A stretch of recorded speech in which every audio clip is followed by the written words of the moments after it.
Shalom sahabat setia Marturia Ministry.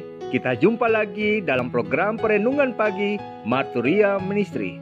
Bersama dengan saudara-saudari kita yang hari ini bertambah setahun usia kehidupan, baik kelahiran maupun pernikahan, kita patut bersyukur untuk setiap kasih karunia Tuhan di hari yang baru ini, yang dianugerahkan juga bagi setiap kita menapakinya dalam setiap usaha kerja layan yang dilakukan di hari ini.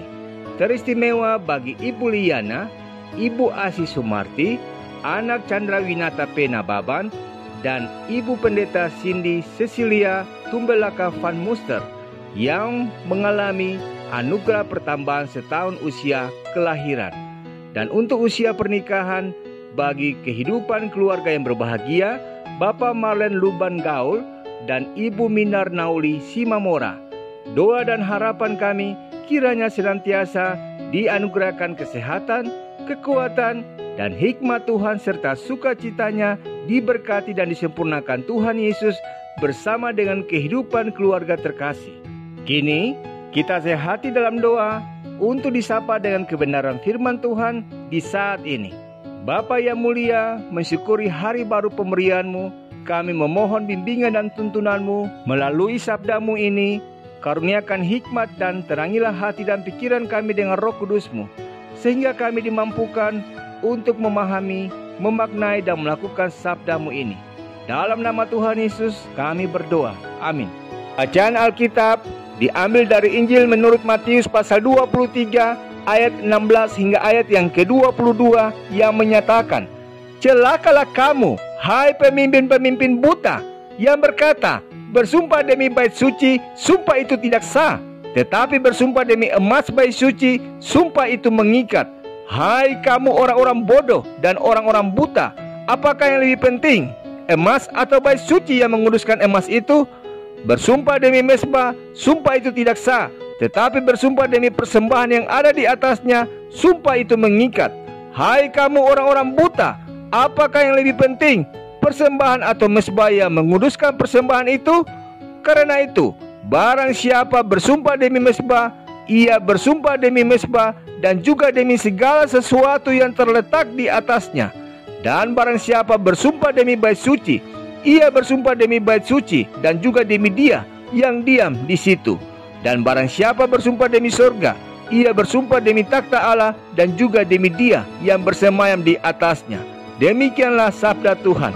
Saudaraku, Matius 23 ini secara keseluruhan berisikan kecaman Yesus terhadap para ahli Taurat dan orang-orang Farisi, termasuk dalam hal sumpah atau janji, seperti dalam nas kita ini.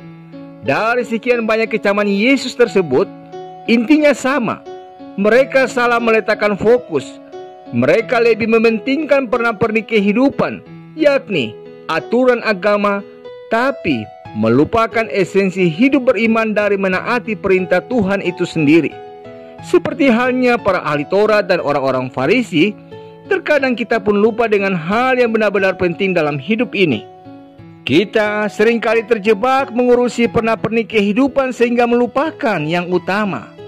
Kita membangun rumah besar dan megah misalnya, tapi jarang meluangkan waktu bersama anggota keluarga.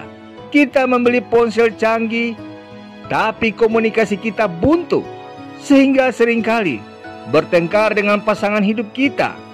Kita merasa telah memenuhi kebutuhan anak dengan membeli makanan, pakaian, pendidikan, fasilitas belajar, sarana bermain, dan uang saku. Tapi kita tidak pernah meluangkan waktu, memiliki waktu bersama mereka untuk berbagi cerita.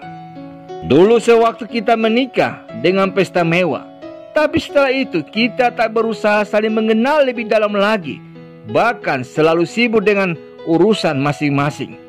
Kita membelikan orang tua kita rumah dan banyak hadiah, tapi berkunjung dan menanyakan kabar mereka saja selalu tak ada waktu. Dalam hal kerohanian, kita rajin ke gereja dan memberi banyak persembahan, tapi dalam keseharian kita tak pernah berdoa, merenungkan firman Tuhan, apalagi menuruti kehendaknya. Termasuk dalam hal perkataan kita, mudah berjanji atau mengeluarkan kata sumpah dengan sesama. Tetapi kadang kita lupa kalau setiap perkataan yang keluar dari mulut kita mengandung kuasa karena Allah mendengar dan menyaksikannya. Karena itu saudaraku, ingatlah, tragedi dalam kehidupan adalah saat kita berfokus pada perna-pernik kehidupan dan melupakan yang esensi atau yang utama. Kiranya hidup kita pun tidak salah fokus. Dengan hikmat Allah, kiranya kita bisa membedakan mana yang utama dan mana yang hanya perna-pernik kehidupan. Amin. Saudaraku, kita akhiri perenungan di saat ini dalam doa. Terima kasih Tuhan untuk firman-Mu yang selalu menyapa kami. Mampukanlah kami dalam hidup ini untuk menjadi pribadi yang tahu membedakan mana yang disebut sebagai perna-pernik kehidupan dan mana yang menjadi esensi kehidupan, sehingga kehidupan kami dapat menjadi teladan dan berkat, bukan menjadi batu sandungan. Dan biarlah di hari yang baru ini, anugerah berkat-Mu senantiasa menyertai setiap langkah aktivitas hidup kami di saat ini. Dalam nama Tuhan Yesus kami berdoa. Amin. Selamat pagi saudaraku. Ingatlah bahwa tragedi dalam kehidupan adalah saat kita berfokus pada pernik kehidupan dan melupakan esensi hidup.